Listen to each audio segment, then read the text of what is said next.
Tuhan, ini aku utuslah, jadikanku alat bagimu,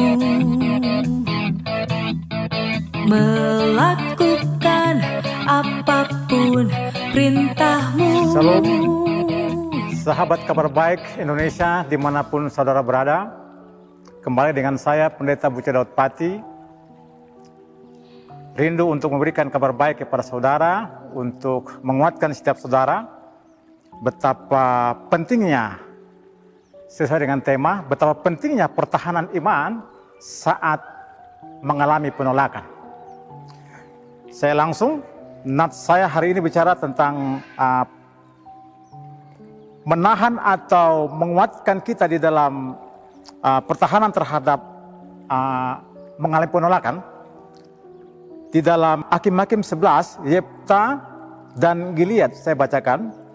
Hakim-Hakim 11, adapun Yefta, orang Gilead itu adalah seorang pahlawan yang gagah perkasa, tetapi ia anak seorang perempuan sundal.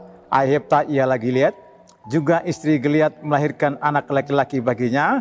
Setelah besar anak-anak istrinya ini, maka mereka mengusir Yefta. Katanya kepadanya, engkau tidak mendapat milik pusaka dalam keluarga kami, sebab engkau anak dari perempuan lain.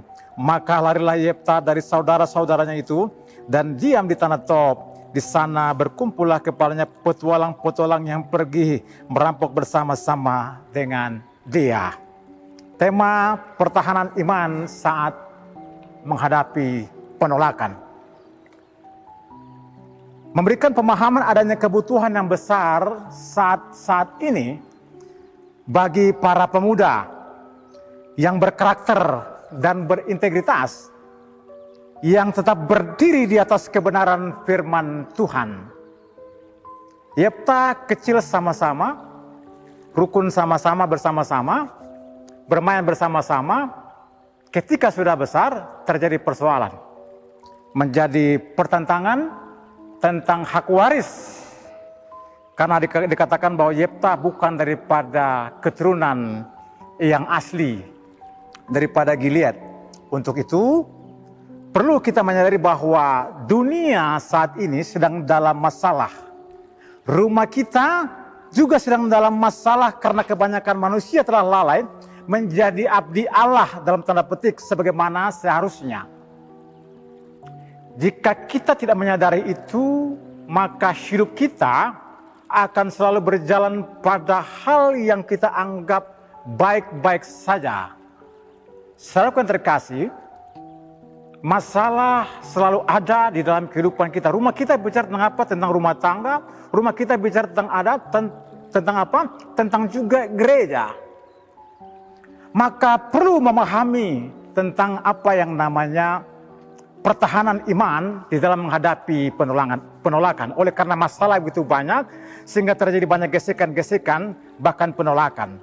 Nama Yefta memiliki arti Tuhan akan membuka. Berarti Tuhan akan membuka jalan keluar dalam setiap persoalan, apapun itu yang saudara alami, yang para pemuda alami hari-hari ini di dalam kehidupan setiap mereka, dan tentunya kita semuanya.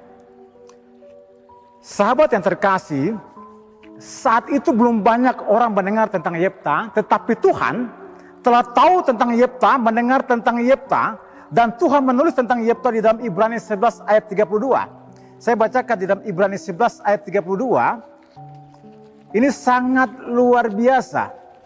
Ibrani 11 ayat 32 berkata begini. Ibrani 11 ayat 32 mengatakan demikian, dan apakah lagi yang harus aku sebut? Sebab aku akan kekurangan waktu apabila aku hendak menceritakan tentang Gideon, Barak, Simson, Yefta, Daud dan Samuel dan para nabi.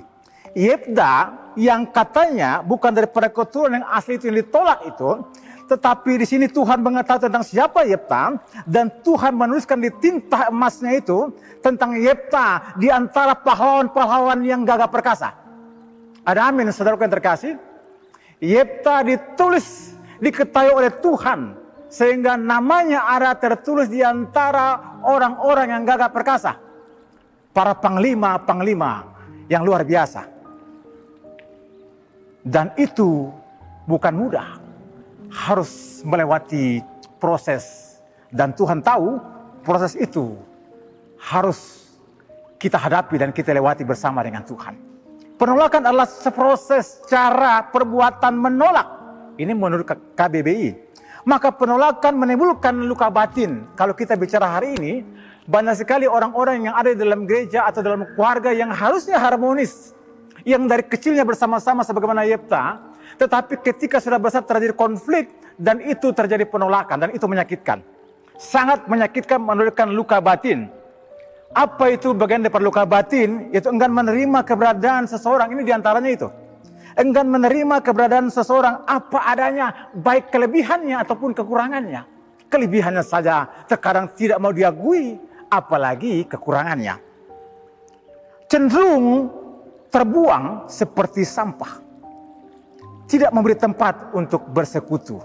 Seberapa pentingkah pertahanan iman dalam hidup kita?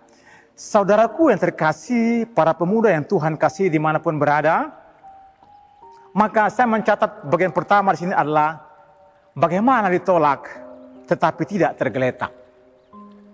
Ya, bagaimana ditolak tapi tidak tergeletak. Tuhan ingin kita memiliki kualitas iman yang kuat untuk menolong kita menghadapi setiap ujian dan menjalani masa-masa mendatang selama kita hidup. Maka di dalam 1 Yohanes 5 ayat 4 berkata begini, sebab semua yang lahir dari Allah mengalahkan dunia, dan inilah kemenangan yang mengalahkan dunia, yaitu iman kita. Saudaraku yang terkasih, perlu kita bikin perenungan selalu dalam kehidupan kita. Apakah saya telah ada di dalam koridornya Tuhan? Adakah saya punya hubungan yang terus intim dengan Tuhan? Sebagai contohnya mesbah doa, perenungan pembacaan firman Tuhan setiap hari, memuji Tuhan, bahkan melayani pekerjaan Tuhan. Maka bagian kedua yang saya katakan tetap maju. Bagian keduanya, ciri-ciri orang yang memiliki pertahanan iman. Yaitu apa? Memiliki karakter dalam kesulitan. Sekalipun engkau ditolak, sekalipun engkau didiskriminasi, ya, engkau tidak mengalami posisi yang sebenarnya.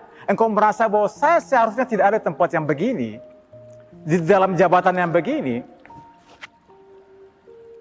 Tetapi yang Tuhan mau adalah tetap engkau memiliki karakter di dalam kesulitan itu. Engkau tetap senyum, engkau tetap mengandalkan Tuhan, engkau tetap percaya tentang janji Tuhan kepadamu. Maka selanjutnya berhenti menyalahkan keadaan. Nah, condong sekali orang-orang yang tersakiti adalah menyalahkan keadaan. Mereka bahkan menyalahkan, mereka dilahirkan daripada keluarga yang miskin misalnya. Ya, mereka bakal menyalahkan mereka dilahirkan daripada keluarga, ya kan, yang tidak harmonis atau yang bercerai, tapi tetaplah hidup di dalam karakter Tuhan. Maka engkau harus mendekat terus dengan Tuhan, percaya akan janji Tuhan. Yefta mengalami penolakan di tengah-tengah keluarga yang awalnya harmonis, tapi dia akhirnya tertolak. Maka saja lepaskan pengampunan. Lepaskan pengampunan adalah satu kekuatan bagi kita untuk siap menerima janji Tuhan selanjutnya.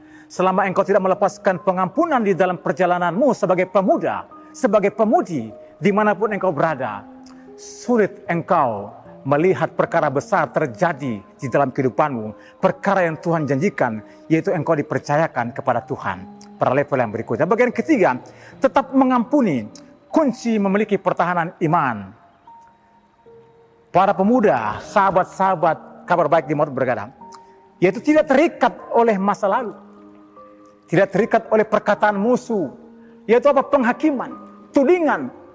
Selama kita tidak bergantung atau hidup setengah-setengah dengan Tuhan. Perkataan musuh yang lalu, yang bertahun-tahun lalu akan terngiang-ngiang di dalam telingamu. Dan itu akan membuat engkau menjadi kecut dan tawar hati. Bahkan engkau menjadi orang yang sulit melangkah. Maka lepaskan pengampunan. Tidak terikat oleh perkataan musuh. Memiliki komitmen. Tidak menyerah karena kecewa. Ini penting sekali bagi kita untuk memahami akan hal ini. Karena hidup kita ditentukan bukan oleh perkataan musuh, tetapi oleh perkataan firman Tuhan. Di balik pengampunan ada kuasa mujizatnya, ada berkatnya, dan pengampunan terjadi supaya kasih Allah semakin dinyatakan dalam hidup kita. kesimpulan saya,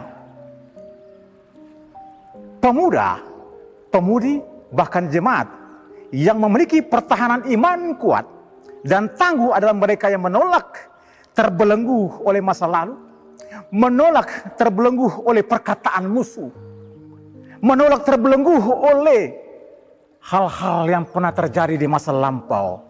Tetapi mereka yang hidup oleh perkataan firman Tuhan dan komitmennya di hadapan Tuhan.